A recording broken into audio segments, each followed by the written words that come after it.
Hello, luxury real estate agents. You know, last time we talked about the importance of measuring our performance on a day-by-day, hour-by-hour, almost minute-by-minute basis, and my inspiration for that with this app I downloaded to my iPhone after watching the Tour de France called Strava, Strava.com.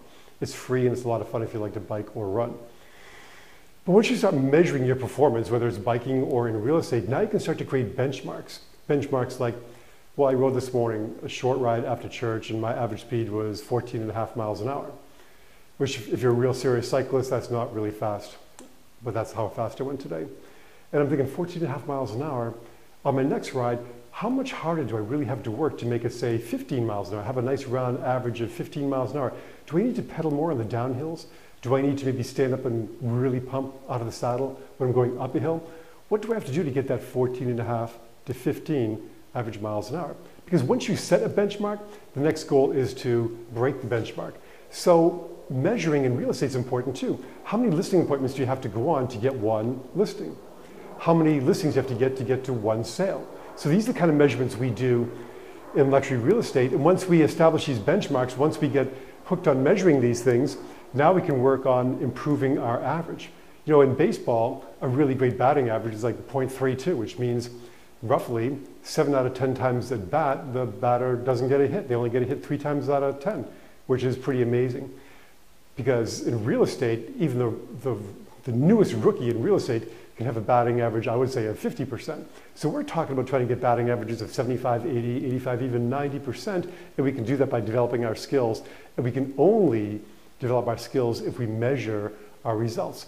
And that's my inspiration from the Tour de France and from biking with my iPhone, click to Strava.com, and I'm applying that to real estate too. What do I need to do? And I have this question to ask myself over and over and over again when I'm riding my bike is, am I pedaling as hard as I can right now? Am I making the most efficient use of my bike at this moment? Am I in the right gear? Am I pedaling the right number of RPMs? Well, during my real estate day, I'm now asking myself, is what I'm doing at this moment getting me towards my goal of being a successful luxury real estate agent, of getting a listing this week, of getting a sale this week, of getting another lead or two today?